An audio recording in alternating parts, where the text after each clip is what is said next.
Wind up हो गया मतलब सब दोस्त बढ़िया। लाल साहब भट्टी साहब अभी वापस क्या ख्याल है, आप निकले?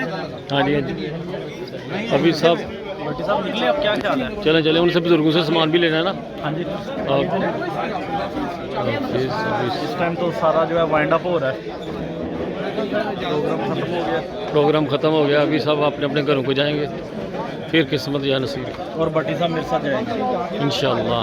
ओके जी, दुआ में याद रखें। Fasziniert, wie es möglich war, dass in so kurzer Zeit aus verschiedenen Jamaats in ganz Deutschland Ahmadis so schnell auf diesen Aufruf in die Türkei zu gehen und dort den Menschen zu helfen in dieser schwierigen Situation gefolgt sind. Das zeigt, dass die Jamaat, dass wir funktionieren, dass wir nach wie vor, wenn es die Möglichkeit gibt, auch sofort bereit sind, rauszugehen, uns auch Aufgaben zu stellen, wo wir nicht wissen, was da auf uns zukommt. Und was ich mir habe sagen lassen, Chairman Humanity First hat mir erzählt, dass Sie auch vieles erzählt haben, Details erzählt haben, was der Einzelne erlebt hat, was natürlich auch nicht nur eben den Einsatz für Humanity First stärkt, sondern überhaupt auch den Glauben stärkt. Ja. Aber was mich fasziniert hat und was mir immer wieder von vielen Menschen erzählt wird, die überhaupt nichts mit Humanity First zu tun haben, das am Rande mitkriegen, aber die haben dieses Video gesehen, als sie sich verabschiedet haben. Und ich frage mich natürlich, warum haben die so geweint? Ja? Es gibt viele Gründe. Als ich unsere Köche gesehen habe, da habe ich mir gedacht, die haben vielleicht auch geweint, weil sie jetzt nicht mehr so gutes Essen bekommen. Ja? Das wird aber nicht der Hauptgrund gewesen sein. Der Hauptgrund war, dass sie gesagt haben, ihr könnt zu jeder Zeit zu uns kommen, ihr seid unsere Brüder. Ja? Da hat es eine Verbindung gegeben, ja? Da hat es eine Verbrüderung gegeben. Da hat es etwas gegeben, wo eben nicht mehr eine Rolle spielt, was für eine Ideologie man anhängt, was für einen Glauben man hat. Ja? Sondern man hat einfach hier gemerkt, dass wenn man hilft und wenn man sich hingibt bei dieser Hilfe, ja, wenn man bereit ist, eben da auch Dinge zu tun, die nicht normal sind, wie ich eben hörte, 18 Stunden zum Beispiel durcharbeiten, ja, weil einfach die Notwendigkeit der bestand. Ja. Ich habe es immer wieder mitbekommen, ich hatte auch einmal die Gnade, also auch bei so einem Einsatz in Muzaffarabad dabei zu sein, als in Pakistan ein Erdbeben war. Das ist erstmal für jemanden unvorstellbar, der so in so einer sicheren Gegend lebt, in Anführungsstrichen wie Deutschland, ja, der sowas nur aus dem Fernsehen kennt, solche Zerstörungsdesaster-Situationen. Und wenn man dann dorthin kommt und dann eben auch in der Lage ist, diesen Menschen zu helfen, das ist eine ganz besondere Situation und ist ja auch ein Teil unseres Glaubens. Manchmal, ich weiß noch, vor 45 Jahren, da wusste ich, das ist ein Teil unseres Glaubens, unseres Imans, ja. Aber wir hatten nicht die Möglichkeit, wir hatten nicht die Ressourcen zu helfen. Jetzt nach so vielen Jahren, nach 2 Generationen, sind wir in der Lage, eben diese Ressourcen auch zur Verfügung zu stellen. Und ich glaube, dieser Einsatz in der Türkei, den Sie jetzt hatten, der hat gezeigt, dass wir auch über einen längeren Zeitraum in der Lage waren zu helfen. Ich habe gehört, andere Organisationen, NGOs, die geholfen haben, denen hat man nahegelegt, also nach einer bestimmten Zeit aus dem Land zu gehen. Ich weiß, damals in Muzaffarabad, da haben die Leute immer gesagt, also jetzt habt ihr uns genug geholfen, jetzt müssen wir die normalen Leute ran. Ja, aber hier war das anscheinend anders. Man hat sich eben gefreut, dass die Jamaat eben bereit ist, länger da zu bleiben, und dann, man hat mit der Jamaat weiter zusammengearbeitet. Und das zeigt, glaube ich, dass wir jetzt durch diesen Einsatz, den Sie alle mit verantwortet haben, den Sie alle mit unterstützt haben, durch Ihr Engagement. Ich habe gehört, einige sind 1-2-mal sogar da gewesen, manche sind sogar 3-mal da gewesen. Dadurch ist jetzt auch die Jamaat, glaube ich, in eine Situation gekommen, wo sie in größerem Maße noch helfen kann. Wo wir dann, wenn wir dort eben diese permanente Anerkennung bekommen, ja, dass wir wirklich ein verlässlicher Partner sind und vor allen Dingen ein Partner sind, der hilft und der keine Kosten verursacht, ja, wie das bei manchen NGOs eben auch der Fall ist, ja, dass man dann eben in eine Situation kommt, wo wir dann eben auch andere mit involvieren können, die denn helfen können. Ja.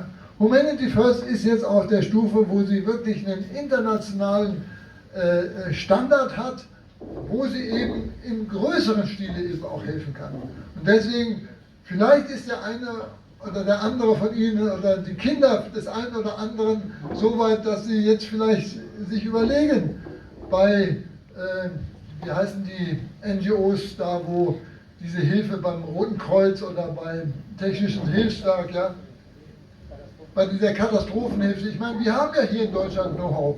Man fordert ja immer auch Spezialisten aus. Ja. Wäre nicht verkehrt, wenn der eine oder andere in so einen Berufszweig reingeht. Das kann er ja zu seinem Beruf, zu seiner Berufung machen. Ja. Da kann man sogar erstmal auch Geld mitverdienen.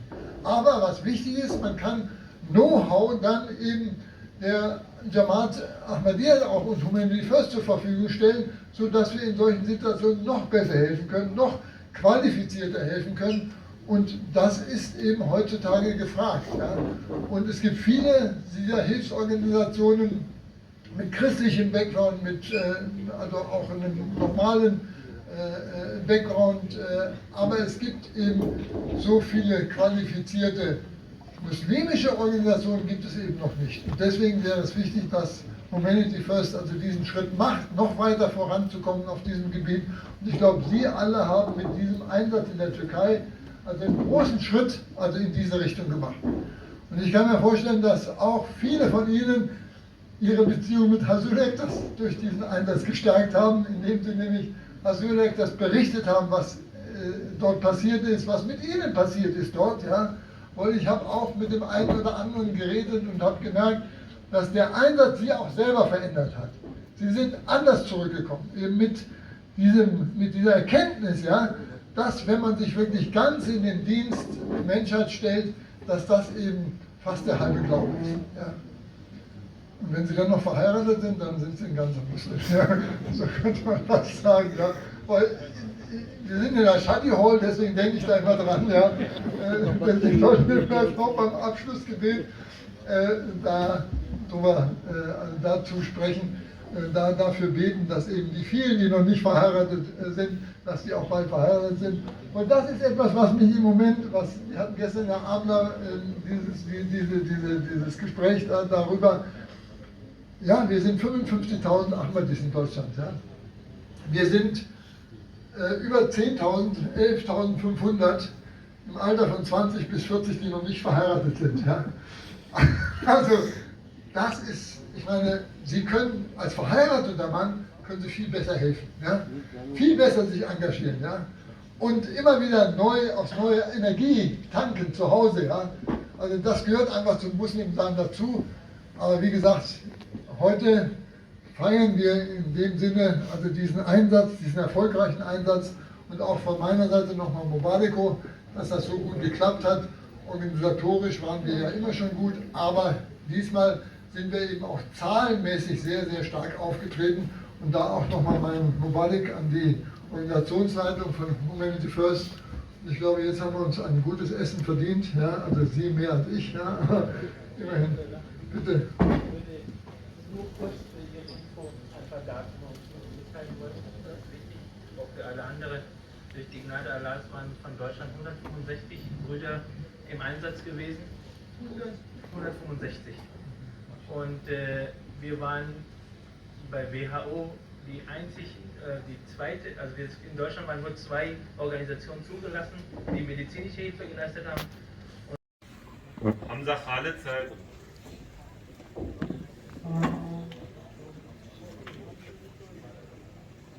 Farhan Ahmed Sir.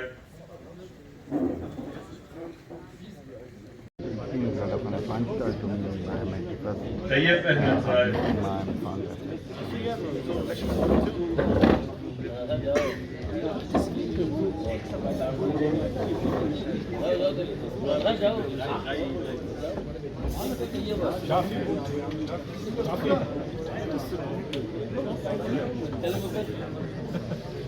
ये जो दोस्त उधर तुर्की में गए थे उनको अभी संत वगैरह दी जा रही Shayyar Mahmood Sir.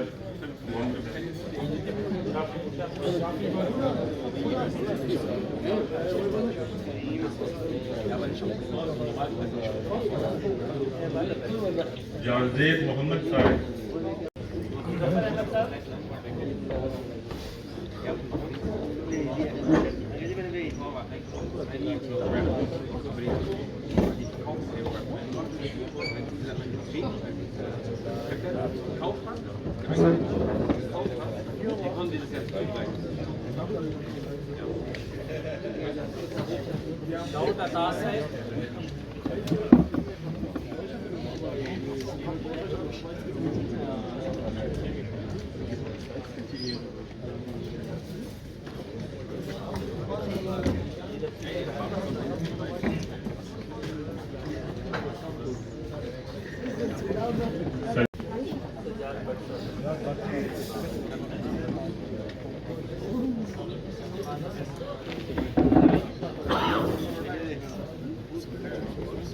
अयाज रियाज साहब,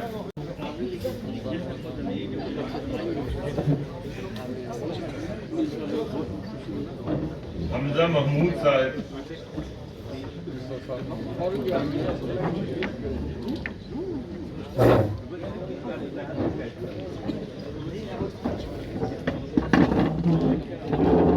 समद अहमद ताहिर साहब,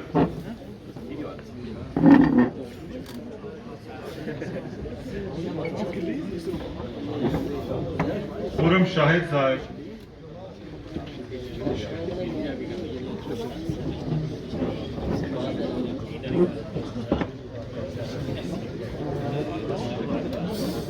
सुभान नासिर साहब,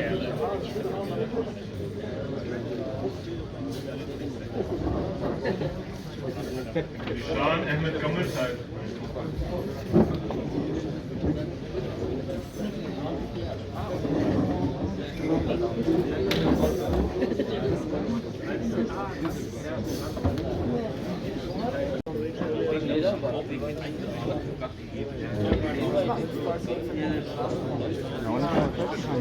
सिद्दीक भट्ट साहब,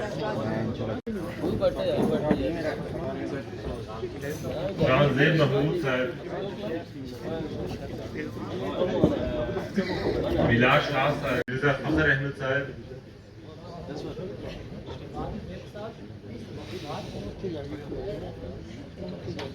रबीब अहमद साहब,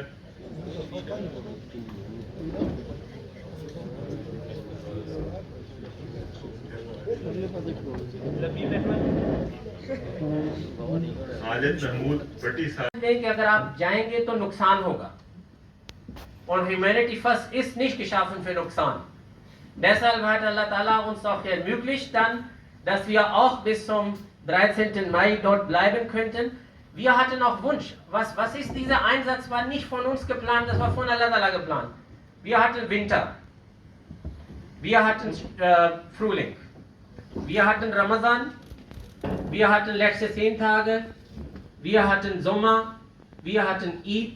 Und dann diese genau festgelegte Einsatz von Allah Ta'ala. Wir hatten Hajj und Eid al-Qurban. schon versucht? आहो आहो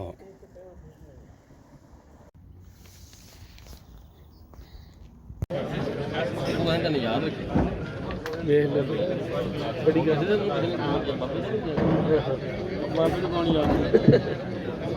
नाले मेरे बगैर और रिकॉर्डिंग हो रही थी और देख लो रिकॉर्डिंग हो रही है चाची को तो जना डिलीट कर दो बोलो ना। अस्सलाम वालेकुम रहमतुल्लाह। अभी हमारा जो काफिला मंडी फर्स्ट का है वो ग्रोस क्रो बाजवाहाल की तरफ जा रहा है। अस्सलाम वालेकुम। तो हमारे साथ चिकताई साहब बैठे हैं और बिलाल डियो साहब। तो आप कोई मानफरोज वाक़या आप सुनाएं उधर का तुर्की का। अस्सलाम वालेकुम रहमतुल्लाह जी भट्टी साहब, इधर से तस्वीर आ रही है? नहीं तस्वीर की ज़रूरत नहीं है, बाहर की तस्वीर दिखाई जा रही है। ठीक है। बात यूँ है कि अभी हमारी जो सिटिंग थी वो चेयरमैन साहब के साथ थी, जो अख्तर जुबैर साहब हैं जी जी। तो वहाँ पे सारे जो दोस्त हैं उन्होंने अपने अपने जो उनके साथ वाक़यात पेश आए, मान अफरोज़ या ऐसे काम जो कभी उनके साथ पहले मतलब उनको तवक्का नहीं थी और वो खिदमत की वजह से उनके ऐसे काम हुए हैं जी जी। वो सब ने कोशिश किया कि वो बताएं, लेकिन बात यूँ है कि इतने ज़्यादा वाक़यात थे और हर इंसान के पास इतना कुछ बताने के लिए है जी जी कि हम शाम तक वहाँ बैठे रहते। ये बात सही है ये, ठीक है। मतलब हर आदमी अगर 10-15 मिनट भी लगाए तो कहीं कहाँ हाँ की बात जी। जाती है। बाज़ां ने लाए ने लेकिन- लेकिन आखिरी तकरीर है कितना टाइम लिया। हाँ जी, लेकिन जी, ये है समझ कि मनु कुछ भी नहीं आई उन्होंने। हाँ हाँ जी, वो थोड़ा माइक से ये आवाज़ सुनाऊंगा मैं वहाँ पे जाके ना सही कि वो जुताई साहब को समझ नहीं आई, आपने बीच में जा दी है। तो दूसरा ये है कि क्योंकि तो ये बहरहाल वक्त की भी पाबंदी करनी है, ट्रांसलेट तो हाँ जी मैं वो आपको बता दूंगा। बहरहाल वक्त की भी पाबंदी करनी है, जो स्केड्यूल बना हुआ है। तो अब हम बाजवा हाल ग्रोस के राव में जा रहे हैं। जी जी। वहाँ पे हमारी दावत है, सब मेहमान वहाँ पे, क्योंकि हमने शादी वगैरह टाइम किसी पे- की नहीं है, बस ह्यूमैनिटी फर्स्ट हाँ, वालों ने हाँ, दावत। शादी नहीं है, हमारी ह्यूमैनिटी फर्स्ट की टीम की दावत है। जी जी। तो बहरहाल इतने वाक़यात हैं। अगर जो सिटिंग थी चेयरमैन साहब के साथ, उसकी वीडियो भी आप बाद में देखें, चंद दोस्त बना रहे थे।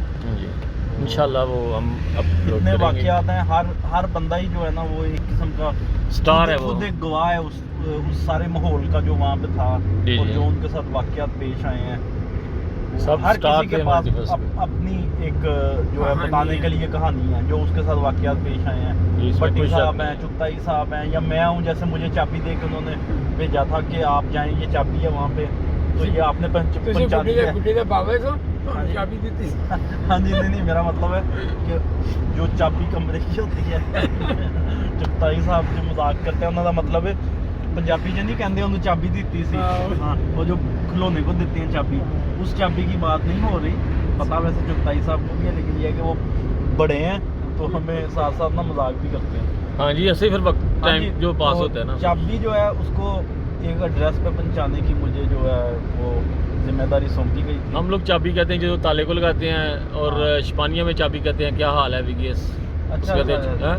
इसका नहीं पता फिर। हाँ। हर ज़बान का एक, हर मुल्क का एक मुहावरा है, उसमें हर बात निकलती है। तो बहरहाल बहुत सारे लोगों के साथ वहाँ पे ऐसे वाक़यात पेश आए हैं कि वो जहाँ पे हमारा कैंप था वहाँ से दूर गए हुए हैं और उनके पास मोबाइल नहीं है। तुर्की में ये बहुत ज़्यादा मसला था कि हमारे पास वहाँ पे एक तो वहाँ का सिम कार्ड नहीं था, इंटरनेट नहीं था। और आजकल जब इंसान बाहर होता है और इंटरनेट नहीं चल रहा होता, तो आप समझें कि आप दुनिया से लातल्लुक़ हो जाते हैं। इसमें कोई शक नहीं है, इंटरनेट के बगैर अब कोई इसलिए लाइफ क्योंकि अब हम जब जाते हैं, हम ज़्यादा टाइम वहाँ पे अंदर ही काम करते थे, हमें बाहर तो फिरने का मौका ही नहीं था मिलता।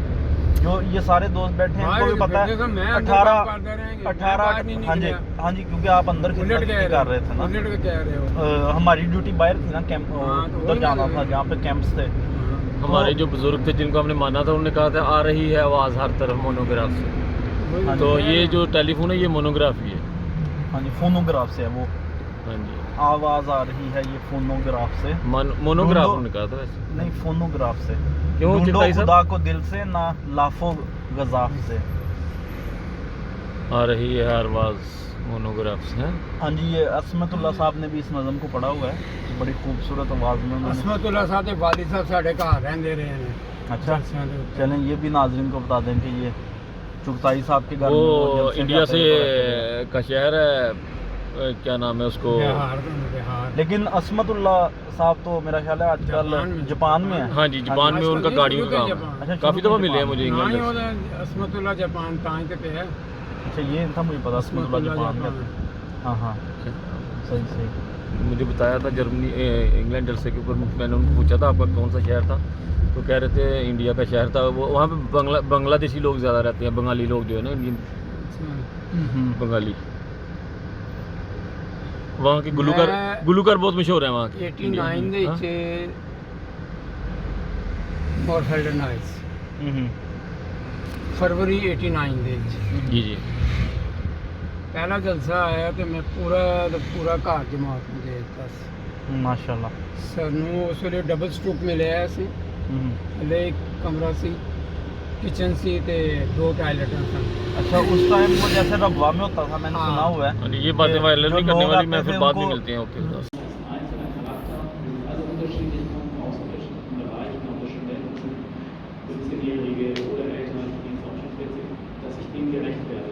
Also sprich diesen Menschen, die ich dort mit mir, die am Anfang meines 12 auch natürlich 10, die mit Hamburg ausgereist sind, dass ich diese Aufgabe natürlich, dass wir die gerecht werden, mit auch den Menschen. Alhamdulillah, jeder einzelne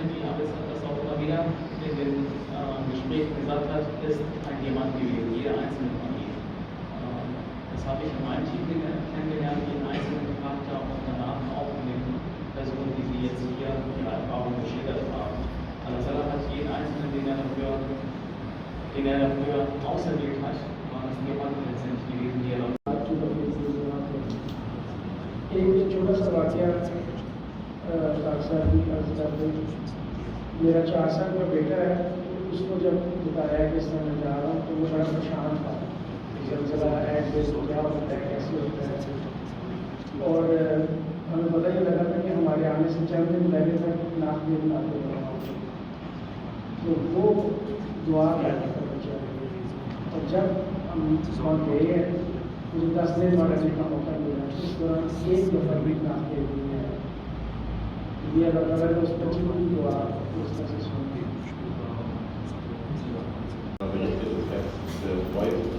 Ich würde mich eigentlich gerne damit anschließen und hier was abbilden. Also das ganze Teil.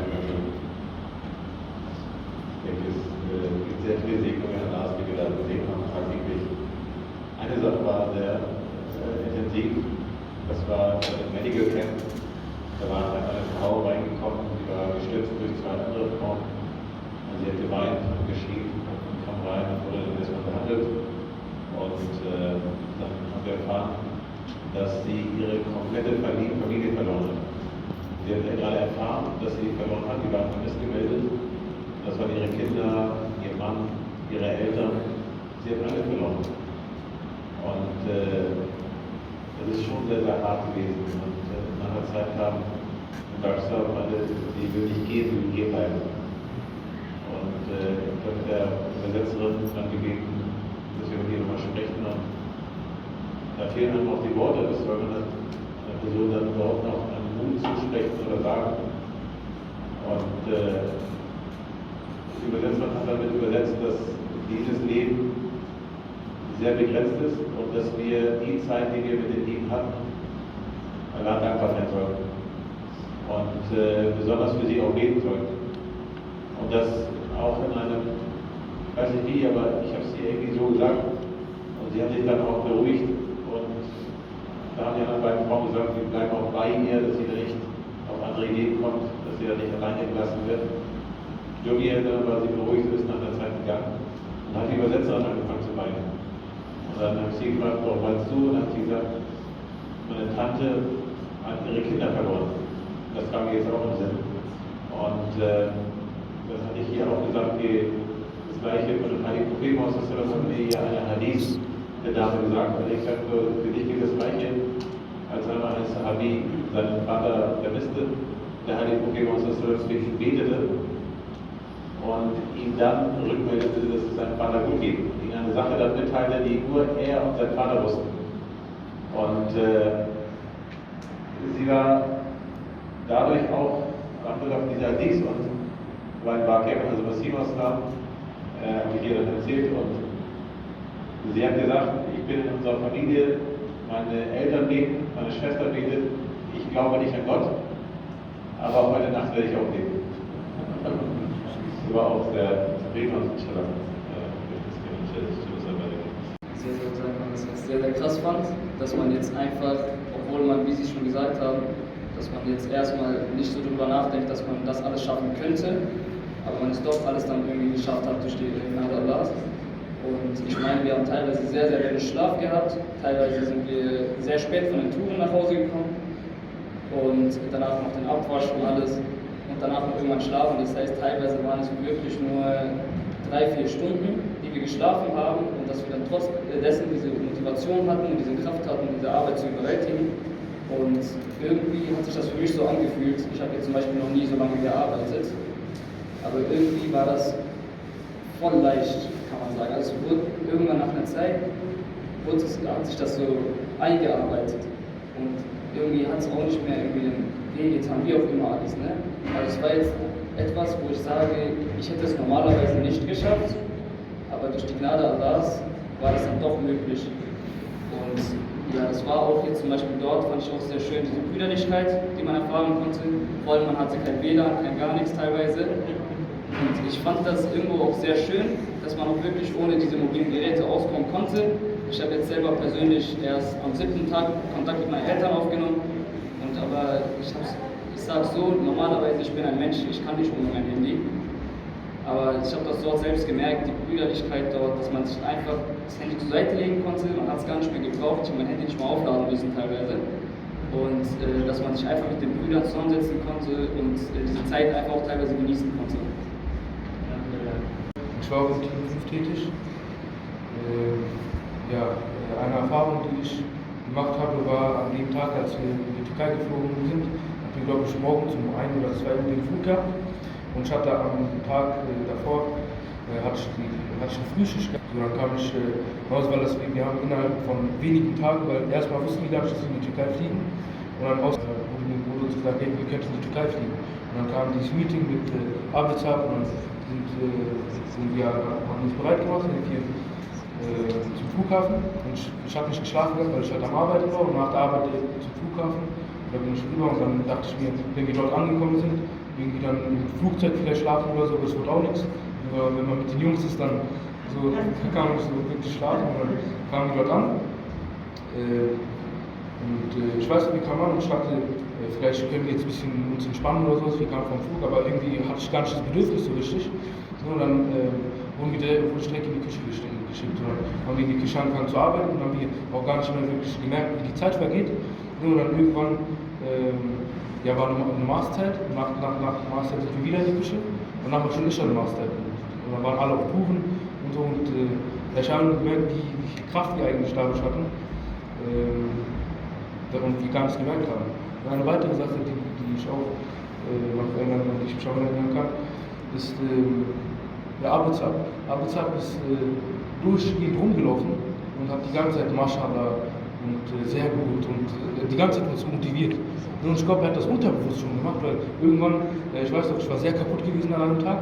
Und er ist so rumgelaufen und er war alleine gewesen, die ganze Zeit Maschallah. Die ganze Zeit so, er hat irgendwie die ganze Zeit irgendwas gesagt gehabt. Und ich hatte so mitbekommen, und das mir dann so irgendwie so Kraft gegeben, weiterzumachen. Das war auch eine Erfahrung.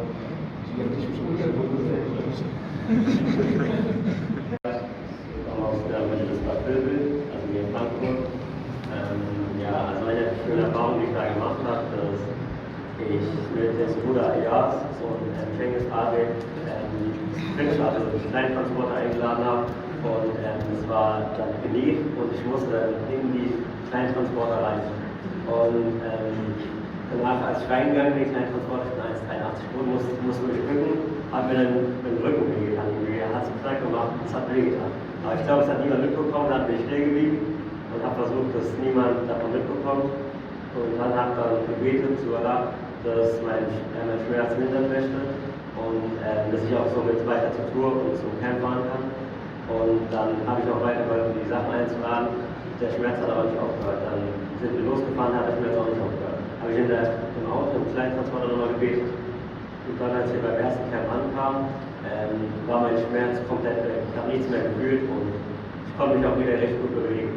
Es war eine sehr schöne Erfahrung dort und es hat auch sehr viel Spaß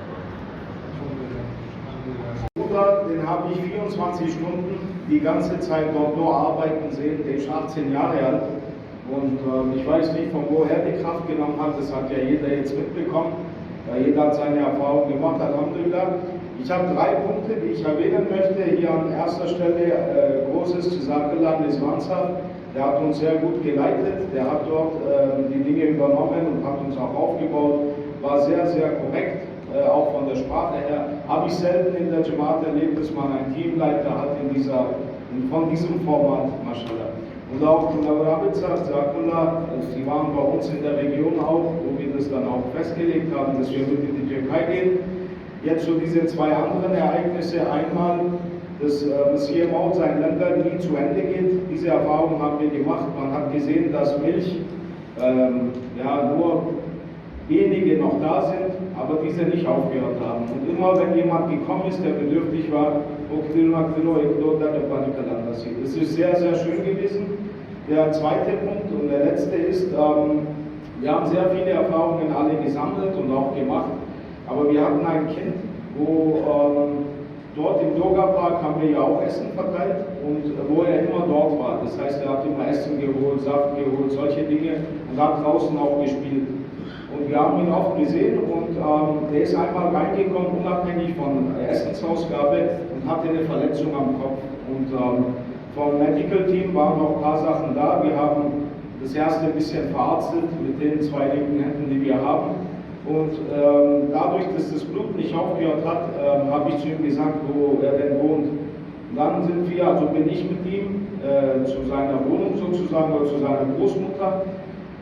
Er hat quasi eine Straße daneben gewohnt. Und mich hat es interessiert. Ich habe dann die Großmutter gefragt, frag ihn mal, warum ist er denn nicht nach Hause gegangen? Warum ist er denn zu uns gekommen? Ja. Und das hat sie ihn gefragt und hat die gesagt, ja, der große Mann mit dem Bart, der hat mir immer geholfen und ich habe gemerkt, ich muss nicht nach Hause, sondern zu denen. Und das ist halt so ein Ereignis, denke ich, wo wir auch mitnehmen müssen. Der letzte Punkt, den ich habe, was ich gemerkt habe persönlich, war der Rassismus in dieser Gegend gegenüber Syrern von den Türken. Das war sehr, sehr extrem. Und ich habe in meiner Community, da wo wir herkommen, Stuttgarter Raum, sehr viele Türken, die auch aus Hatay und Umgebung sind. Und wir haben genau diese Message dort auch weitergegeben. Das heißt, die türkischen Freunde von uns haben diese Messages bekommen und die sind auch vereinzelt dabei, dort vor Ort über ihre Verwandte diese Dinge auch mit anzusprechen. Und ich denke, diese Dinge, dafür sind wir da. Wir sind die Jamaat, die quasi overall alles beachten muss und berücksichtigen muss. Und von wo unsere Kraft kommt, das wissen wir, Alhamdulillah, und dafür sind wir alle ein Wunder, Allah Ta'ala.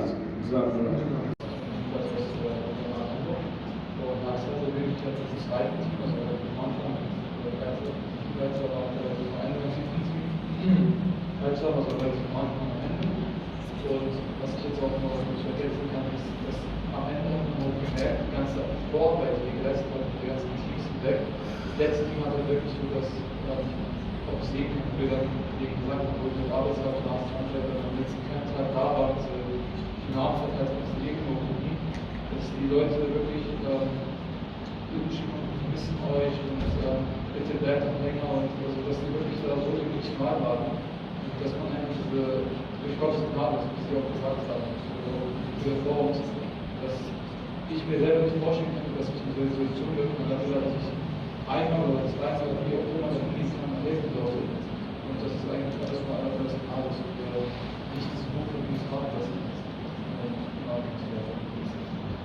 Dann über Frankfurt nach der Türkei zu fliegen. Eine kleine Sache, die ich auch aus unzähligen Ereignissen in unserem Nachrichten erzählen kann. Das war, glaube ich, der 3. oder 4. Tag. Und wir Jugendlichen, das war ein Quatsch, oder ein Zielshafen und noch ein 4. Bruder, der leider nicht dabei gekommen ist. Wir waren zusammen unterwegs und hatten von Geizhard oder vom Feedleiter einen Stamm abgeschickt bekommen. Das ist ein neues Dorf, was halt eben dazugekommen ist, oder ein neues Camp, wo wir hoch hinfahren sollten. Der Weg war schon sehr gefährlich, sage ich mal, das war direkt am Berg hoch. Und wir haben erstmal das Camp gefunden, weil der Stamm, den wir uns gelernt haben, der war ziemlich linear. Also das heißt, der hat einen Radius gehabt von 2-3 Kilometern. Und das war halt eben unser Fahrer. Und bei uns gab es eine Stelle, da ist der Wagen nicht mehr hochgekommen. Und da waren diese Straßen, die haben uns auch schon zugefahren. Das heißt, wir konnten noch nicht aufsteigen und das Essen hochtragen zum Kern. Da habe ich zuerst gesagt, nee, die Kernfahrt rückwärts raus. Es war auch zwar schwer, aber es wäre besser gegangen, wir sind gar nicht mehr weitergegangen. Dann hat er gesagt, nee, gemacht und war, ich glaube, da hat Allah uns helfen wird. Dann ist er ein bisschen zurückgefahren, wir haben alle Wagen gemacht, dann hat er richtig aufs Gasberg und wir hochgekommen. Und dann haben wir das Camp dann gefunden und konnten dann das Essen ausleihen und haben auch eine sehr gute Bindung zu den Leuten da oben sozusagen auch aufgebaut. Wir waren auch sehr begeistert davon, dass wir das nach oben geschafft haben. Und deswegen kamen die anderen Helfer nicht. Genau. एक चीज़ जो बार बार नमूना अपने सब की तरफ से जो हम सुनते थे वो ये था जब भी नमाज के लिए या वैसे भी बैठते थे क्या है कि दुआ करें कोई भी हम कहते हैं जिनको भी हम नवाज साहब आगे से मुस्कुरा रहे हैं दुआ करें ठीक है, तो होता यूँ है कि असलाम खालिद साहब जो हैं, जो हमारे टीम लीडर थे, वो मुझे चाबी देते हैं और कहते हैं ये यहाँ से 30 किलोमीटर है एक जगह, तो आप वहाँ पे चाबी दे आओ, जैसे मतलब तुम्हें सारे इलाके पे जाए। तो एक स्टैंडर्ड भी मुझे भेजते हैं, वो 800 का इलाका था और जहाँ पर है वहाँ से 30 किलोमीटर का। तो इंटरनेट भी नहीं था चल रहा, तो मैंने ऑफलाइन थोड़ा सा डाउनलोड किया और देखा, तो वहाँ तक तो पहुँच गया जो स्टैंडर्ड थी। लेकिन ये है कि वहाँ मैं पहुँचा हूँ तो एक तरफ अब क्या है कि जंगल है और एक तरफ समंदर है, इधर थोड़े से घर है और रात का वक्त है। मुझे चाबी तो देने के बाद की बात है, वहाँ पे एक दो बंदे मिल रहे हैं, मेरे सामान में छीन है। तो आप और क्या कर सकते थे? तो एक चीज़ जो बार बार नवरा साहब कहते थे कि दुआ करें, तो मैंने फिर दुआ करनी शुरू कर दी। मैंने कहा कि अब मुझे तो लैंग्वेज भी नहीं आती और किसी को समझ भी नहीं आएगी, और इंग्लिश तो तुर्कियों को वैसे बहुत कम आती है। हम इंग्लिश उर्दू यहाँ जर्मन में बोल सकते थे, और जर्मन का मैंने सोचा कि इस गाँव में सवाल नहीं पैदा होता किसी बात की होगी, तो अब क्या किया जाए।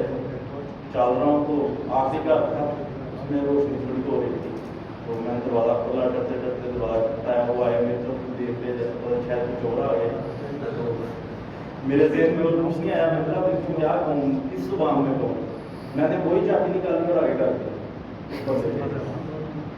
तो वो मेरे तरफ देख रहा है, मैंने साथ में कहा अस्सलाम वालेकुम हेल्थ, तो कहता है अच्छा और स्विच तो निकलो मैं जर्मन बोल रहा है, मुझे जैसे कान सुन रहे होते हैं समझ भी आ गई, और मैं इतना हैरान तो अच्छा इसने जर्मन बोली जाती है। तो कहता है मैं तो जर्मनी में रहता रहा हूँ, वहाँ से पढ़ के आया हूँ। अच्छा तुम वो पाकिस्तानी में यहाँ पे मदद करने आए हैं, उनके साथ आए हो? मैंने कहा यार ये तो खुदा ताला इसके दिन में डाल सकता है। इस टाइम इतने पूरे गाँव में मैंने किसी का आके ना दोबारा बताया जो जर्मनी में पढ़ता था, तो वो उसको मैंने बताया कि शुक्र है भाई मेरी जिम्मेदारी लगी है, मैंने तो देख ही जाती है। तो कहता ये इसको दे यहाँ पे ये हो सकता है। हाँ मैंने कहा एक बंदा था बाहर बैठा होगा, उसको देख लिया। वो गया इधर उधर देखते, कहता है वो चौकीदार जो है ना अक्सर अंदर जगह सोचता है, हो सकता है उसको दे दियो। वो जाता है उसको उठाता है, और मेरे हाथ में चाबी दे, कुछ भी नहीं कहता, पकड़ता है जल्दी से, हाँ मैं भूल गया था। तो ये एक ऐसा वाक़या है कि जब से हम वहाँ गए थे तो एक चीज़ नंबर आप जरूर हम सुनते थे कि दुआ करो। तो ये वही चीज़ है कि जब हम मासी से निकलते हैं और दुआ करते हैं तो खुदा ताला भी यकीनन मदद करता है। तो ये एक ऐसा वाक़या था जो मैं चाहता था कि सबके साथ मैं जरूर शेयर करूँ। Dann habe ich aber gesagt, du warst jetzt einen ganzen Monat mit mir unterwegs gewesen und deine Familie hat auch ein Anrecht auf dich. Deswegen habe ich dich nicht aufgehalten, ja. So, ich habe gesagt, du hättest dich doch bloß nur in meine Richtung geschaut. Ich wäre auf jeden Fall gekommen, also genau deswegen wollte ich das nicht. Und du warst jetzt einen ganzen Monat weg gewesen, du solltest jetzt wieder nach Hause gehen. Team 7 vor, ich durfte dort den Transport übernehmen, als auch das Andecken, Mahlzeiten besorgen. Und ja, ich bin eigentlich auch nur das wiederholen, das einfach nur das angesprochen haben, dass wirklich die Kraft, die man dort vor Ort verliehen bekommen hat, außergewöhnlich war. Also ich bin, sag mal, jemand, der gerne aussteht. Und ja, dort war es also wirklich ganz anders. Man hat kaum Schlaf bekommen, aber irgendwie trotzdem hat man jederzeit die Kraft dazu gefunden, alle Aufgaben, die man anvertraut bekommen hat, zu bewältigen und zu schaffen. Ja. Und das ist wirklich manchmal 1 Uhr nachts ins Bett gegangen, um 3 oder 4 Uhr aufgestanden und hat wieder beim Dienst begonnen. Ja, ansonsten kann ich auch nur sagen, dass der Abschied auch sehr emotional war mit den Camps vor Ort, die gleiche Festendienst war, hat sich dann am Ende in den letzten Tagen angesprochen, dass wir jetzt sozusagen wieder nach Deutschland gegeben werden und ja, dort die Verabschiedung der emotional. Die Leute vor Ort waren wirklich sehr dankbar ausgestrahlt. Ja,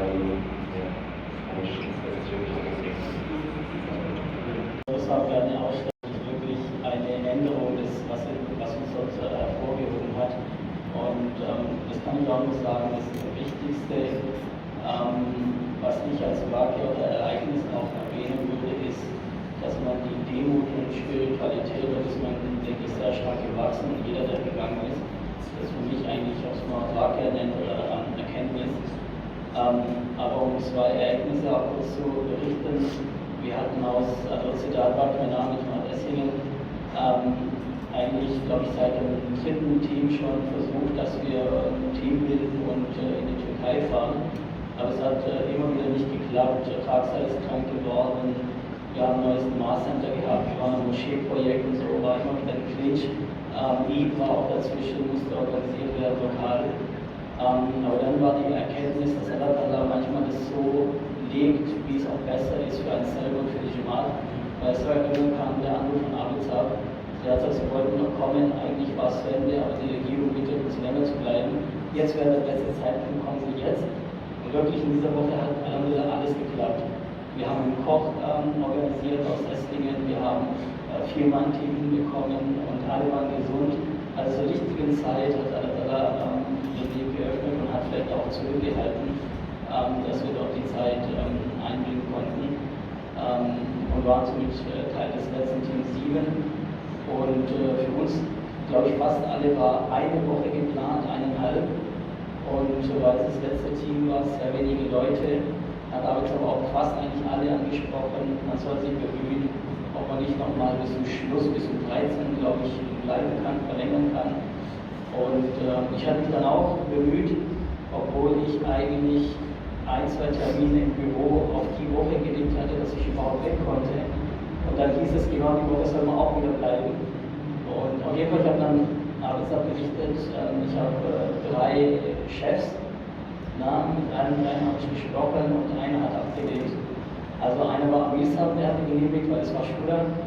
Dann war mein eigentlicher Chef, der hat auch gesagt, ist in Ordnung. Und meine Frau hatte gesagt, du darfst nicht bleiben, du sollst bitte kommen. Ne? Und dann habe ich alles berichtet, ich denke, das wird in Ordnung gehen. Ja? Ich glaube, ich kriege von allen noch okay. Und als ich gesprochen habe, kam dann auch die SMS.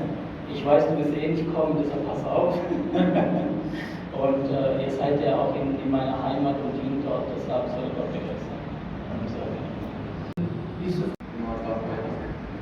hatte Alhamdulillah die Möglichkeit, Team 6 und Team 7 zu gehen. Haben wir uns schon mal gesehen? Ja. Wo haben wir uns gesehen? Wir haben uns auf dem Lichterlisten mal dann bei der Party gespielt. Und Frankreich hat sehr viele Ereignisse eigentlich im Kopf, so Ängste, aber ich mache es ganz kurz. Ganz am Anfang, auch allgemein alles Programm hat, schon die Schwierigkeiten überhaupt Urlaub zu bekommen, obwohl eigentlich die Firma da mitmacht, was anbietet, dass man freigestellt wird. Dann letztendlich dann mir dann selber in den Kopf gekommen ist, ja, wenn die Firma so halt freistellt, ja, wo bleibt meine Urban von mir aus selbst. Ja. Und der Musa hat mir auch da eigentlich was geschrieben gehabt in der Firma. Und ich habe letztendlich dann auch Urlaub bekommen, obwohl dann keine Geschäftsführung mehr da war, eigentlich im Urlaub war. Und das hat eigentlich schon dort begonnen. Und dann vor Ort in der Türkei war sehr viel Mannut, kann ich mich auch erinnern, an einer Situation. Und wir waren alle sehr schwer geschafft. Wir haben gerade Frühstück verteilt gehabt und haben nicht mal kurz die Zeit gehabt, uns hinzulegen. Also, ne? Und da war unser Teamführer damals Latif bei. Er hat gesagt, leg dich kurz hin. Ich habe mich auch ganz kurz hingelegt, aber das hat mir nicht geholfen, sagt er ehrlich. Und ich hatte die Sorge gehabt, wie wollen wir die nächste Tour machen, wie schaffen wir das? Weil alle Brüder waren fertig, wir waren sehr wenig. Ein Bruder hatte sich am Bein verletzt gehabt. Und Alhamdulillah, wir haben gebetet. Und ich habe für alle Brüder gebetet, dass wir das irgendwie schaffen, diese Tour, weil alle waren fertig kaputt. Und niemand hat irgendwie was hinbekommen.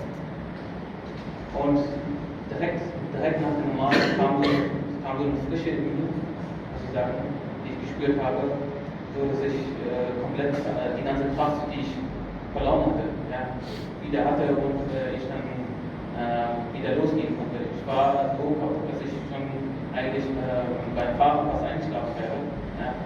Und dann die Leute zu handeln, das war alles eigentlich, sag ich mal, schwer. Ich bin damals auch alleine die Tour gefahren. Leute haben sehr getrennt gehabt und so weiter. Gegen das Auto schon quasi fast überrannt, sag ich mal. Und ja, diese Frische, die ich von Allah bekommen habe, ja, dafür bin ich auch dankbar, dass ich das schaffen konnte durch Gottes Gnade. Und ein weiterer Wahl, was ich hatte, ist, ich war mit Soldaten Esslingen unterwegs. Wir waren in einem Camp und wir haben versucht, den Camp klar zu machen, dass wir da irgendwo an eine Stelle was verteilen wollen, wo die dann sich selber dann irgendwas nehmen können. Die waren alle nicht miteinander einverstanden, es gab Streitereien untereinander und so weiter. Das hat sehr gedauert, sag ich mal. Aber trotzdem haben wir nicht aufgehört. Es gab zwei Personen, die sich sehr gestritten haben miteinander und die dann irgendwie zu handeln, war sehr schwer gewesen.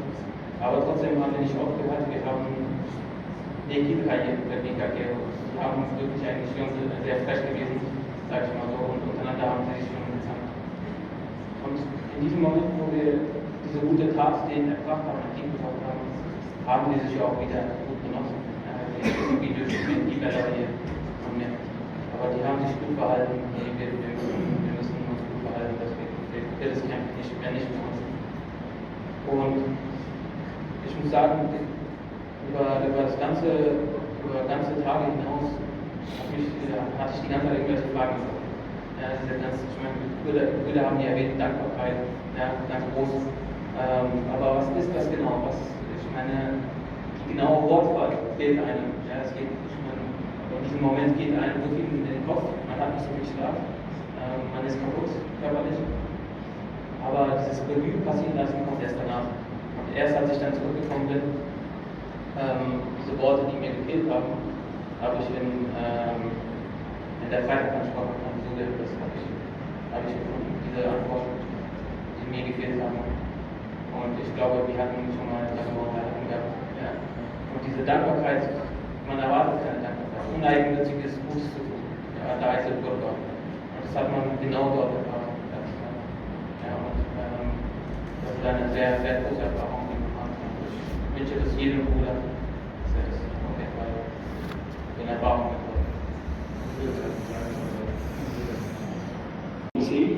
bis zu meinen Oberschenkel und es war so doll, dass ich schwer geatmet habe. Und ich dachte, warum kommt auf einmal dieser Schmerz? War alles gut.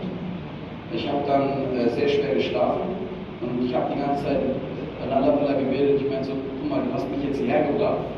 Ich möchte helfen, mir den jetzt Sache. Also mach, dass dieser Schmerz verschwindet. Und am nächsten Morgen bin ich aufgewacht und dieser Schmerz war weg. Und für mich ist es ein Wacker im Sinne von das merken wir gar nicht. Wir durchlaufen im Leben so viele Prüfungen, ob es kleine oder große sind. Ich denke mal, wenn wir alle demütig sind und Allah das Wohlgefallen auch erbitten, bekommen wir auch sein Wohlgefallen. Und ein anderer Wacker ist, was für mich, hat mich sehr emotional berührt. Wir waren im Camp, ich glaube, das war das zweite Camp, wo wir hingefahren sind und wir waren fertig, wir haben immer erstmal geruht, dann sind die Leute gekommen und als wir losfahren wollten, kam eine ältere Dame, ich glaube, die war über 80, arabisch sprechende Dame, mit einem Topf angelangt und mein Essen. Da haben wir kurz gewartet, haben ihr Essen gegeben und ich habe in dem Moment gedacht, schau mal, diese Frau ist alt und ich weiß nicht, welche Situation sie gerade sich befindet, ob sie alleine in der Wohnung ist. Und für mich war das schon ein sehr berührender Punkt, weil eine ältere Dame so vorzufinden und dass selbst sie von uns Essen und Verpflegung bekommen hat, Wir wären ja eigentlich glücklich losgefahren. Ich weiß nicht, irgendwas ist passiert, wo wir uns verspätet haben. Also da hat Allah Ta'ala irgendwas gemacht, dass wir da noch standen, sodass diese Frau auch noch ihr Essen kriegt. Und das sind so kleine Initiativpunkte, die wir vielleicht übersehen, aber wenn man das sich Revue passieren lässt, erkennt man viel mehr und man sieht auch viel mehr. Genau, das war es von meiner Seite, was ich gesagt habe. Außerweg.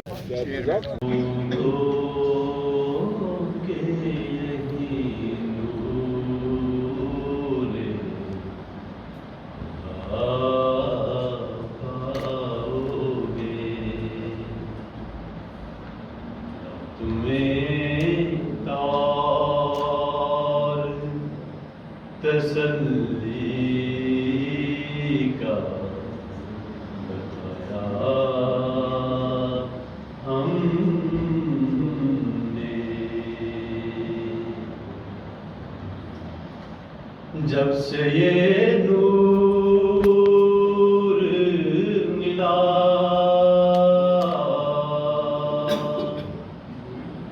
नूरे पैगंबर से हमें जब से ये नूर मिला नूरे पैगंबर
मैं जी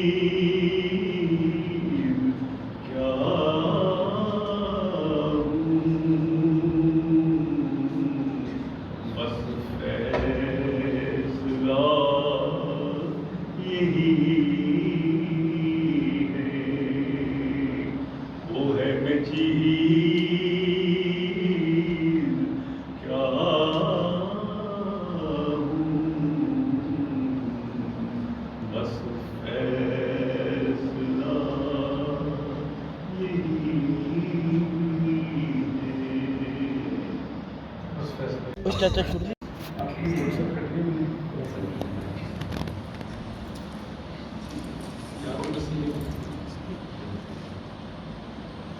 यारो मसीह वक्त के थी जिनकी इंतजार राह तकते जिनकी करोड़ों ही मर गए। यारो मसीह वक्त के थी जिनकी इंतजार राह तकते जिनकी करोड़ों ही मर गए। यारो मसीह वक्त के थी जिनकी इंतजार राह तकते जिनकी करोड़ों आए भी और आके चले भी गए वो अय्याम साद उनके बसुरत गुजर गए। आए भी और वो आके चले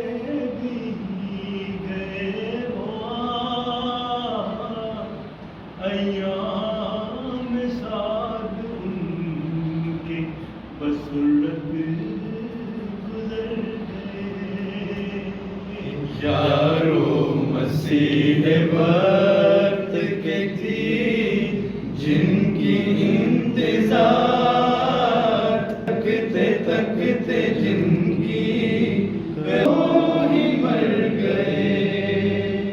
राह तकते जिनकी करोड़ों ही मर गए।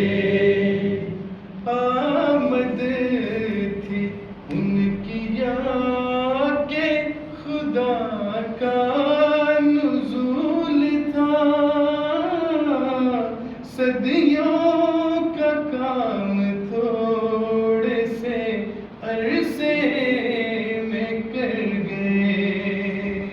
आमद थी उनकी आके आमद थी उनकी आके खुदा का नुज़ूल था सदियों का काम थोड़े से अरसे में कर गए। यारो मसीह वक्त की थी जिनकी इंतजार राह तकते जिनकी करोड़ों ही मर गए। राह तकते जिनकी करोड़ों ही मर गए।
सदियों के बिगड़े एक नजर में सुधर गए।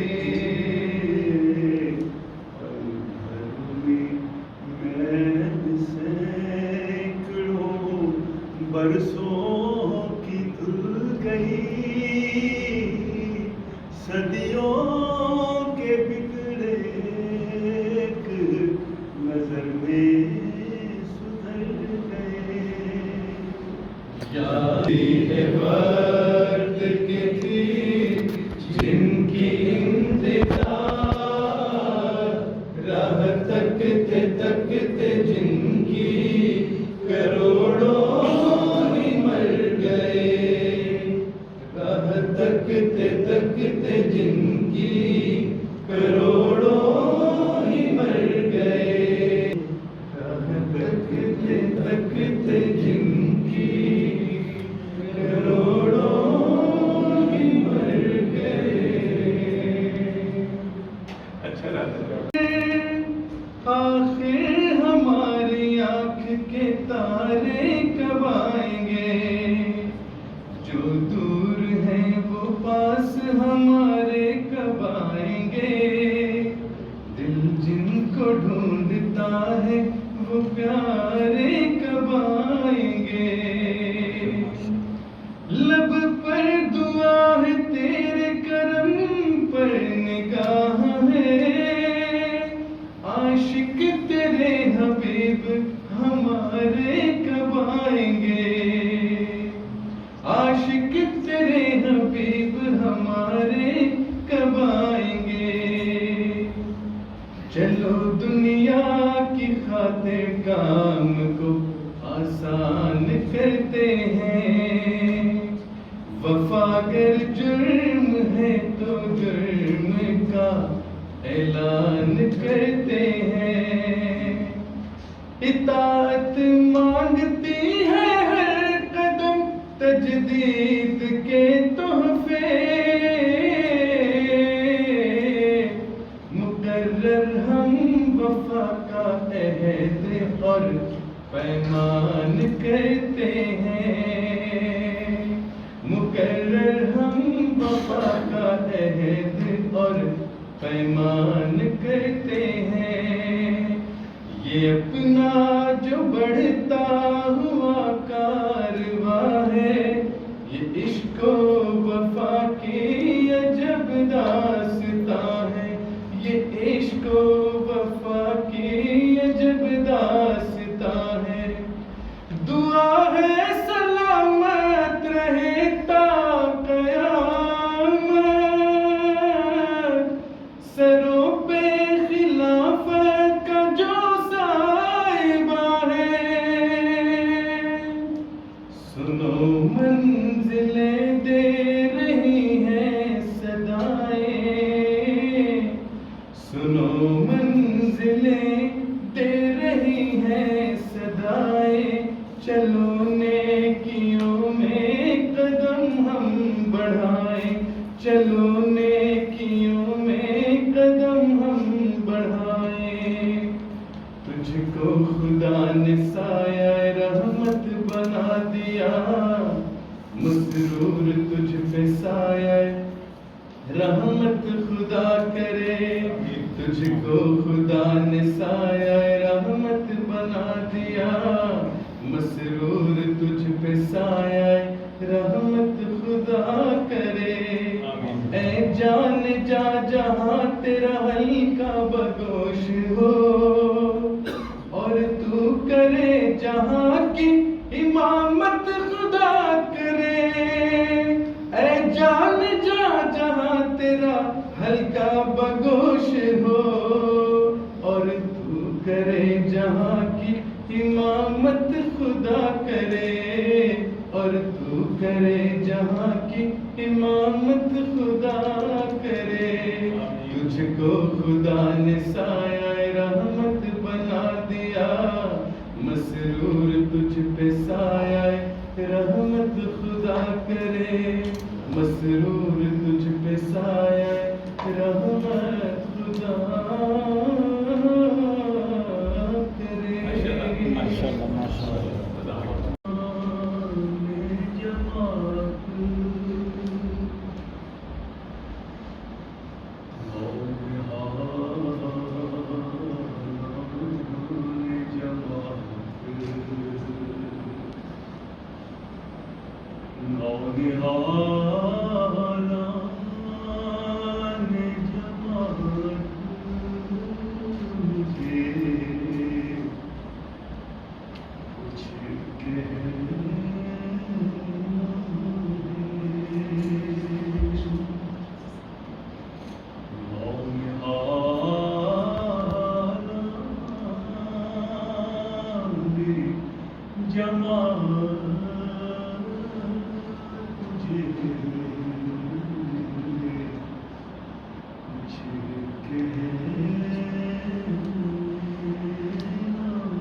जब गुजर जाएंगे हम तुम पे पड़ेगा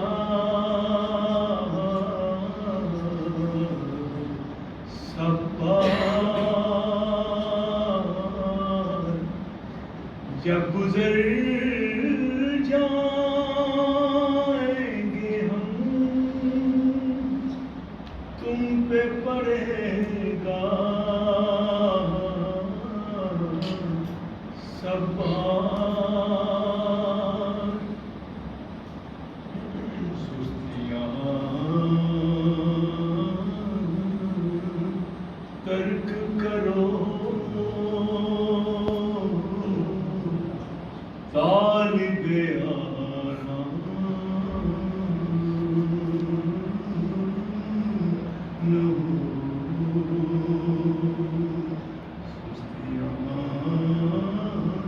तर्क करो तालिबे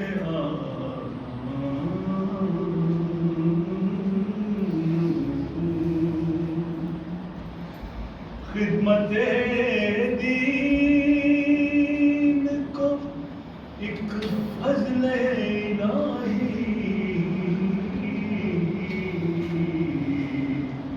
जानो खिदमते दीन को एक फज़्ल इलाही जानो इसके बदले में कभी तालिबे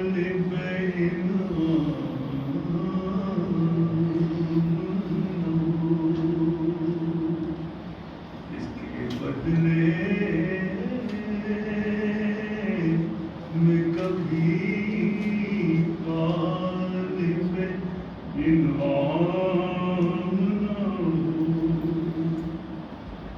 काम मुश्किल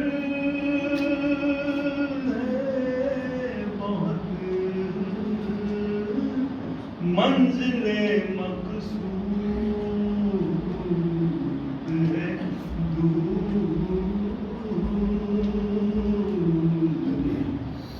काम मुश्किल है बहुत मंजिले मकसूद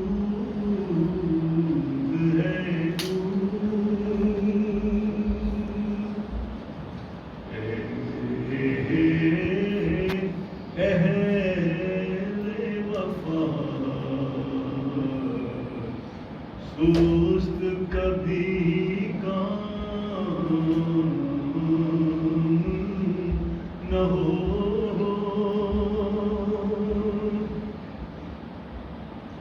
तो जिस तरह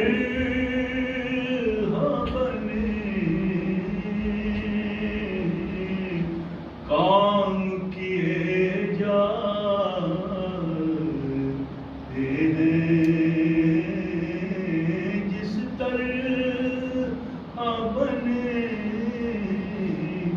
काम किए जाते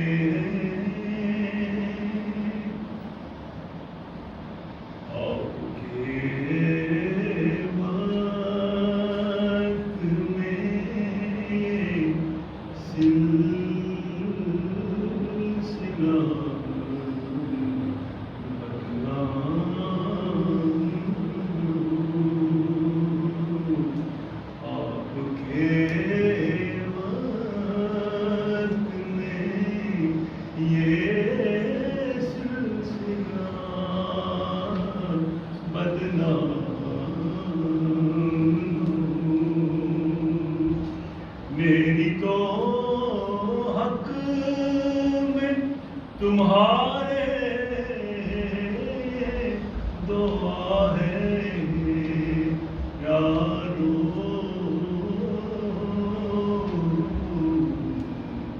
मेरी तो हक में तुम्हारे ये दुआ है यारो।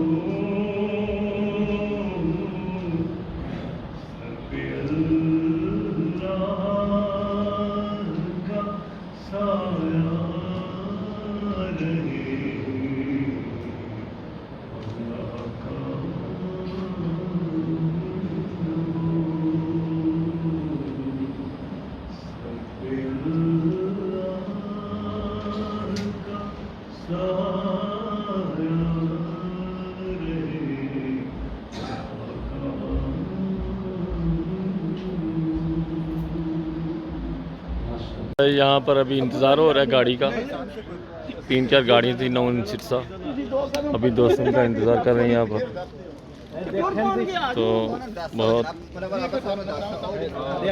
बहुत खूबसूरत माहौल है यहाँ पर माशाल्लाह, जैसे लग रहा है किसी जन्नत के नज़ारे देखते हैं। बहुत ही दोस्त अच्छे, एक दूसरे को मजाक ऐसे जैसे बरसों से जानते हैं एक दूसरे। इधर डार्मस्टाड में गोल्डन डेमर, क्या खूबसूरत माहौल है यहाँ। भट्टी साहब जी जी, ये आपको अपना तारुफ करवाएंगे, पहले आप अपना नाम बताएं और फिर चर्च के बारे में आप बताएं। हाँ जी, ये रशियन चर्च है जी, रशियन लोगों का। और ये वाली जो जगह है इस तरफ जी, इधर शादी शुदी होती है, ये मिथेल्डन होने इसका नाम है। ठीक, ये जो फिंगर वाली बिल्डिंग नजर आ रही है ना, जी जी, तो इधर लोग आके शादियाँ करते हैं, बड़ी बड़ी दूर से लोग आते हैं शादियाँ करने। माशाल्लाह, क्या बात है। ऐसे ही इन्फॉर्मेशन मिलती है ना फिर, है जी। तो प्रिंस क्रिस्टियन की जगह है ये सारी ना, ठीक, प्रिंस होता था इधर। माशाल्लाह ये जी क्या खूबसूरत जगह है और क्या बात है यहाँ। ये चीज़ देखने वाली जगह है जो थी वो देखी नहीं है, बता रहे हैं तो उसके यहाँ पर लोग इस तरफ कह रहे हैं, उस तरफ दूर दूर से लोग लगते हैं। जी ये बहुत खूबसूरत जगह है इधर डार्मस्टाड में, तो जो दोस्त भी ये वीडियो देखें ज़रूर यहाँ पर देखने के लिए आए। ये गोल्डन डेमर कोई चर्च है रूसियों का, तो ज़रूर अगर इधर फ्रैंकफर्ट, विस्बाडन, माइंस, डार्मस्टाड, हाइडलबर्ग में लोग रहते हैं तो ज़रूर इसको देखने के लिए। पहले बहुत अच्छी इन्फॉर्मेशन जो है ना, जी जी, ये बिल्डिंग ये मतलब काफ़ी पुरानी लग रही है बिल्डिंग। हाँ जी, ये क्या दोस्त फरमा रहे हैं कि यहाँ पर लोग दूर दूर से शादी करने के लिए आते हैं, मतलब तो इसकी रनवेयर भी होती रहती है, लेकिन फिर भी उसकी बनावट ही ऐसी। ये दीवारें देखें ना जी जी, ये ऐसे लग रहा है जैसे दीवारें बर्लिन। ਤੁਸੀਂ ਇਹੋ ਜਿਹੀ ਬਿਲਡਿੰਗ ਕਿਤੇ ਨਹੀਂ ਵੇਖੀ ਹੋਏਗੀ ਕਿ ਉੱਤੇ ਕਮਰੇ ਔਰ ना जी, ये पहली दफ़ा ही देख रहे हैं। ये भी डार्मस्टाड ਦੇ ਵਿੱਚ ना बहुत अच्छी जगह है जनाब, तो ज़रूर दोस्त देखने के लिए आए। यहाँ पर कैमरे वगैरह भी लगे हुए हैं यहाँ।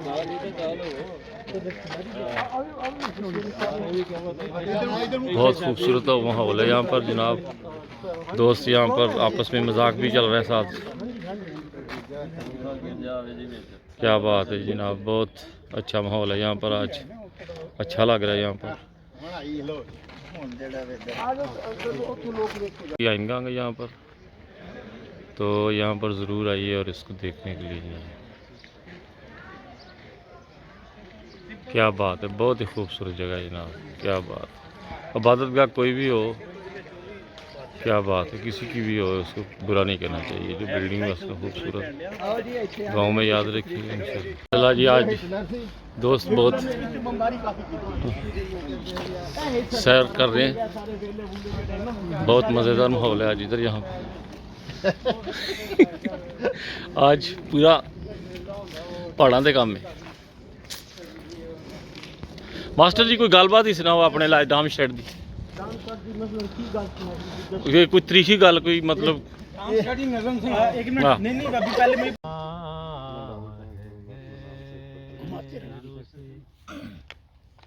क्यों दिल लगाते हो वो देखता है गैरों से, क्यों दिल लगाते हो जो कुछ बुतों में पाते हो, उसमें वो क्या नहीं जो कुछ बुतों में पाते हो, उसमें वो क्या नहीं। सूरज पे गौर करके न पाई वो रोशनी, जब चांद को भी देखा तो उस यार सा नहीं, जब चांद को भी देखा तो उस यार सा नहीं। सब खैर है इसी में के उससे लगाओ दिल,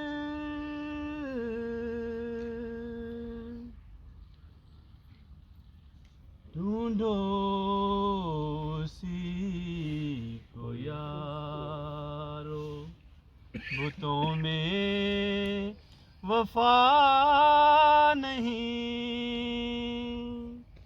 ढूंढो उसी को यारो, बुतों में वफा नहीं। इस जाए पुर अज़ाब से क्यों दिल लगाते हो, दोज़ख है ये मकाम, ये बुस्तां सरा नहीं, दोज़ख है ये मकाम, ये बुस्तां सरा नहीं, वो देखता है गैरों से क्यों दिल लगाते हो, जो कुछ बुतों में पाते हो उसमें वो क्या नहीं। जी वालेकुम सलाम। एक सेकंड, जो सदर साहब डांस कार्ड है ना हमारी बैंजा, इनसे तो बिल्कुल करीब है, तो अक्सर इनके प्रोग्राम पे हम आते हैं, नज़म बहुत अच्छी पढ़ते हैं, तो मेरा दिल है अभी इनसे मैं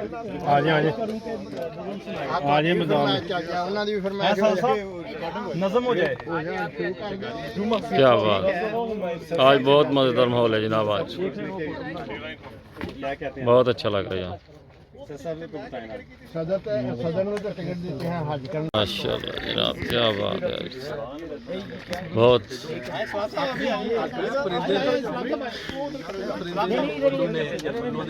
क्या बात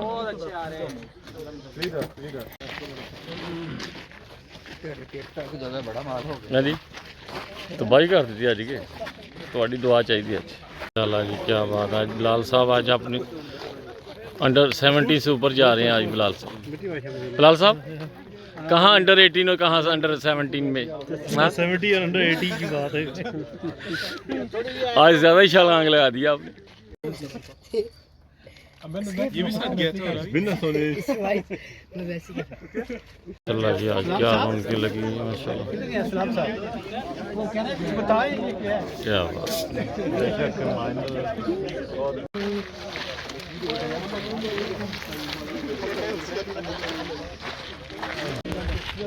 क्या बात है, देखें आप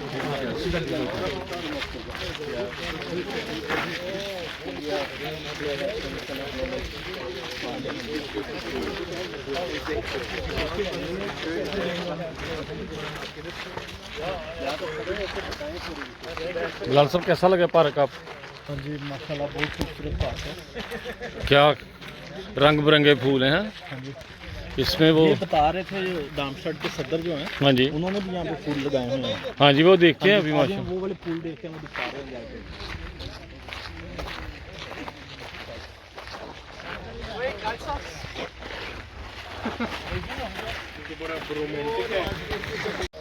अस्सलाम वालेकुम जनाब, ये आज हम लोग सैर करने के लिए आए हैं सारे दोस्त। तो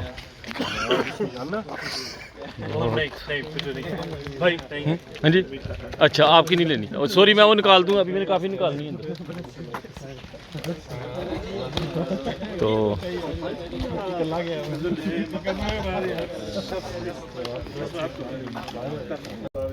अस्सलाम वालेकुम भट्टी साहब, क्या हो रहा है, किधर आए हैं आप लोग? हम इधर डामस्टड में आए हुए हैं।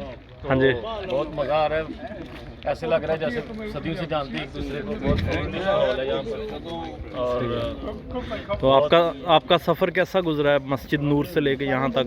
ऐसे लग रहा है जैसे मैं अपने कोई लंगोटी यार होते ना पंजाबी में, हाँ जी, उनमें आ गया हूँ। सही है, ज़बरदस्त, बहुत अच्छा माहौल है, ज़बरदस्त, और बहुत अच्छा लग रहा है। मतलब ऐसे लगता है जैसे सदियों से एक दूसरे को जानते हैं। ठीक है। तो आप कोला पियेंगे? गर्मी काफ़ी है। नहीं, कोला नहीं, वो शिज़ान का जूस पीते हैं। वो पाकिस्तान में मौलवी हमें पीने नहीं देते। अच्छा, यहाँ पर तो हम आज़ादी है। सही है। कहते हैं कि शिज़ान का जूस नहीं पीना। वो क्यों? कहते हैं मरज़ई हो जाते हैं शिज़ान तो का जूस। कोला किन की है? हाँ, कोला किन की है? कोला पता नहीं यहूदियों की है, वो तो पी लेना है, हाँ, लेकिन शिज़ान का जूस नहीं पीना। अच्छा, कोला कहते हैं यहूदियों की, कोई बात नहीं है, उनका ड्रिंक पी लो, हाँ, लेकिन कोला नहीं पीना। सही। बस दुआ ही कर सकते हैं। अभी क्या आप इंतज़ार कर रहे हैं किसी का? हाँ जी, वो हमारे सारे ग्रुप वाले दोस्त इकट्ठे हो जाएंगे, फिर हम लोग आगे जाएंगे। ठीक है। चुगताई साहब माशाल्लाह इधर भी काफ़ी खिदमत कर रहे हैं। चुगताई साहब कैसा लग रहा है आपको यहाँ? आप यहाँ पे भी सब दोस्तों का ख्याल रख रहे हैं, उनको पानी दे रहे हैं, कोला दे रहे हैं, और वहाँ पे तुर्की में भी ये बहुत ख्याल रखते थे, तमाम जो काम करने वाले थे उनका, और सफाई का भी माशाल्लाह आज बहुत खुश हैं चगताई साहब। लेकिन कुछ फरमाएं भी आप, ज़्यादा ही सीरियस हो रहे हैं। बताएं। मुंह में केला हो तो नहीं फरमा सकते। हाँ ये सही है।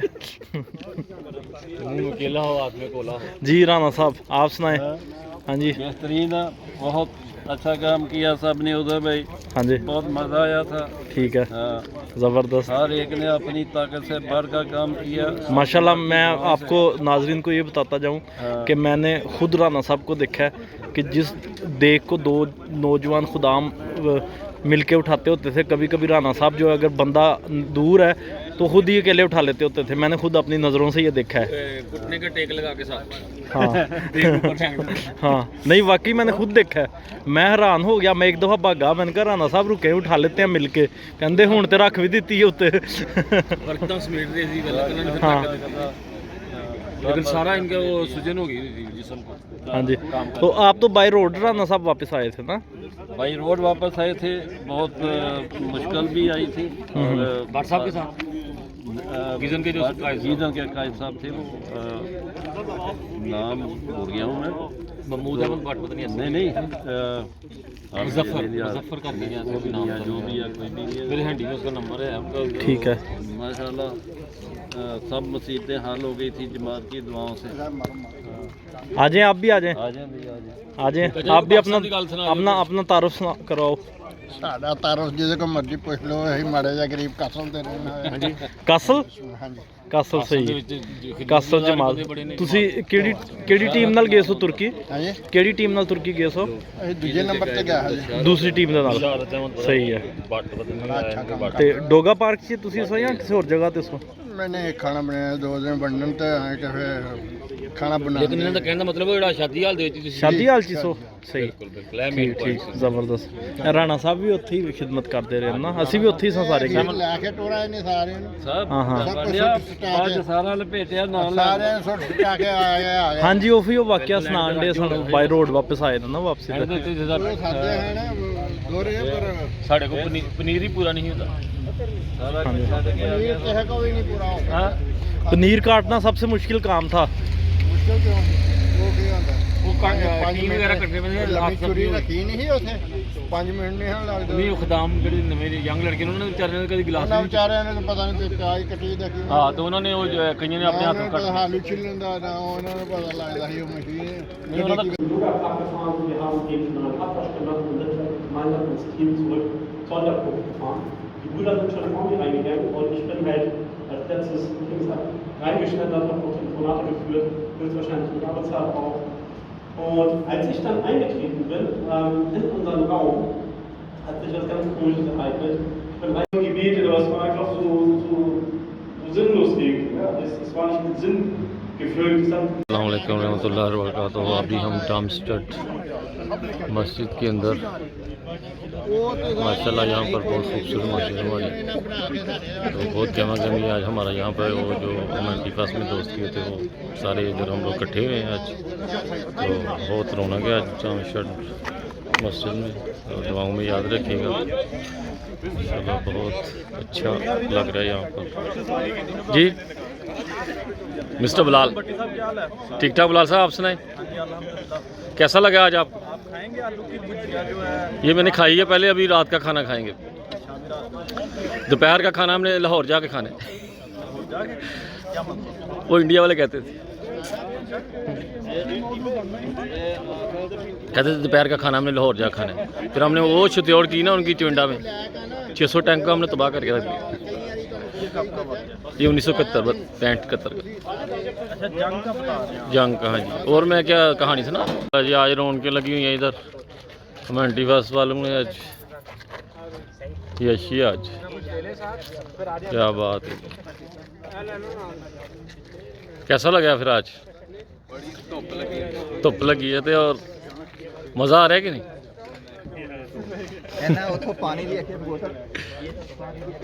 बहुत खुश हैं दोस्त सारे, ऐसे लगता है जैसे सदियों से जानते हैं एक दूसरे को। माशाल्लाह क्या कैसा है मज़े? ये बिलाल साहब ठीक ठाक है? तो कभी वीडियो में आया करें ना, मैं आपकी वीडियो बनाता हूँ। ठीक है, आप आ जाइए इधर फिर। ठीक है, आइए ज़रा।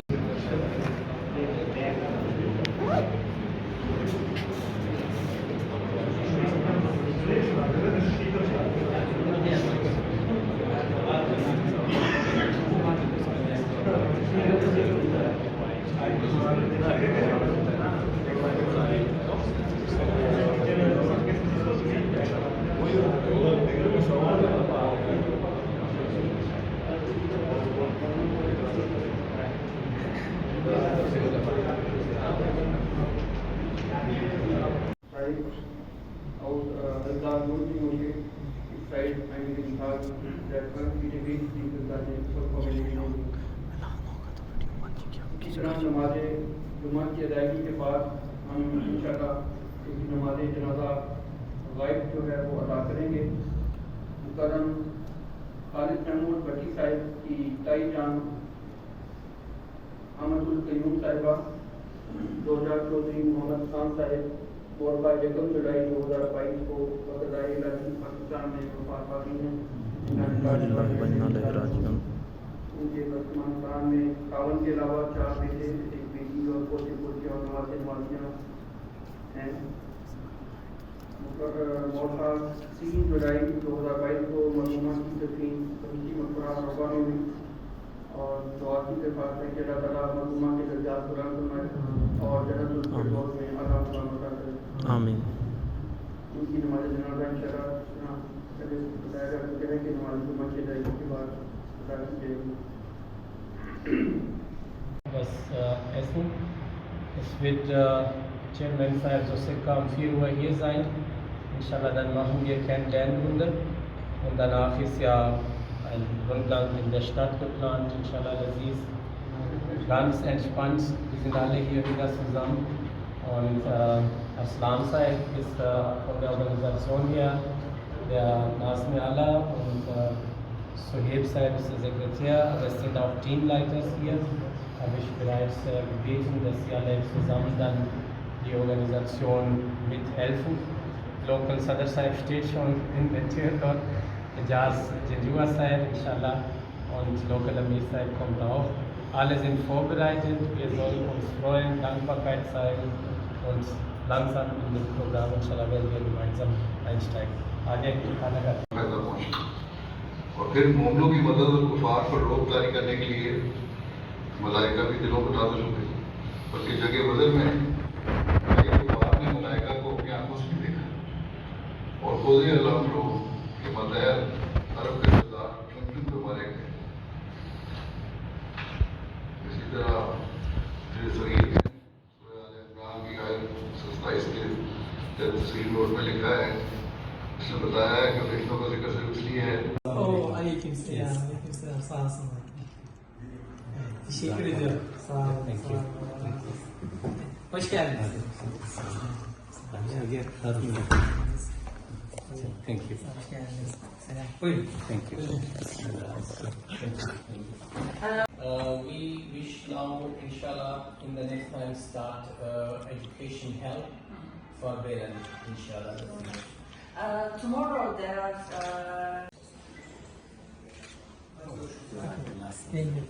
Allah razı olsun. Sağ olun. Teşekkür ediyorum. अस्सलाम वालेकुम रहमतुल्लाहि व बरकातुहू। अभी मैं हमंडी फर्स्ट कोबलेंस नोएबी की तरफ जा रहा हूँ। यहाँ पे हमारी हमंडी फर्स्ट की वॉकिंग है, इसके लिए तो दुआओं में याद रखिएगा। हक साहब को अपना बहुत ख्याल रखिएगा, साथ मेरा भी ख्याल रखिएगा। अस्सलाम वालेकुम रहमतुल्लाहि व बरकातुहू। आज जनाब हमारे सारे दोस्त मिलके हम लोग पिकनिक कर रहे हैं रास्ते में। अभी हम लोग चैरिटी वॉक में जा रहे हैं, तो यहाँ पर काफ़ी हम लोग एक जगह पर पार्क ऑटोबान के ऊपर की है, यहाँ पर हम लोग थोड़ा नाश्ता वगैरह करेंगे। उसके बाद जनाब फिर हम लोग आगे चलेंगे। तो यहाँ से हम लोग ने कोबलेंस नोएबी का इलाका है, यहाँ पर हम लोग जा रहे हैं। तो दुआओं में याद रखिएगा हमें। यहाँ पर माइंस के 2 हल्के बाद क्रोसनाक ऐसे 3-4 हल्के अभी इकट्ठे हुए हैं। तो इंशाल्लाह इसके बाद फिर आगे हम आप लोगों को फिर शामिल करेंगे। दुआओं में याद रखिएगा और फिर इसके बाद आपको इंशाल्लाह फिर अभी थोड़ी सी ब्रेक हो रही है चाय वगैरह, उसके बाद फिर इंशाल्लाह आप लोगों को दोबारा शामिल करेंगे। ओके जी, खुदा हाफिज़। अभी हम लोग ने दुआ के बाद फिर आगे थोड़ा पौज़े किया, उसके बाद अभी हम लोग फिर आगे सफ़र करेंगे इंशाल्लाह। हमें दुआओं में याद रखिएगा। तो यहाँ पर काफ़ी हस्तियाँ आई हुई हैं, इंशाल्लाह हमें अपनी दुआओं में याद रखिएगा। हम लोग अभी आगे फिर जाकर सारा मिक्स करेंगे। अस्सलाम वालेकुम रहमतुल्लाहि व बरकातुहू। मर्सिन सावला माइंस जूद और माइंस नोट के अनुसार मुकर्रम मोहतरम दाऊद मुकम्मल साहब नेशनल कायद तरबियत की क़यादत में चैरिटी वॉक में शमूलियत के लिए जा रहे हैं। अभी हमने ये टंगस्टिले पे इंग्लैंड से पहले यहाँ स्टे किया, यहाँ सारे इकट्ठे हुए हैं और यहाँ दुआ करके तो अब आगे चल रहे हैं। अल्लाह मियाँ ये सफ़र को बाबरकत करे और इसके समरात जो है वो अता करे। और जो दोस्त शामिल हो रहे हैं अल्लाह मियाँ ने जज़ाए खैर दे, और जो नहीं किसी वजह से शामिल हो सके अल्लाह मियाँ उन्हें भी जा दे, और जिन्होंने कोई सुस्ती का मुज़ाहरा किया अल्लाह मियाँ उनकी सुस्ती दूर करने की तौफीक अता फरमाए, और उन्हें भी आइंदा जमाती प्रोग्राम में बढ़ चढ़ हिस्सा लेने की तौफीक अता फरमाए। आमीन सुम्मा आमीन। खुदा हाफिज़।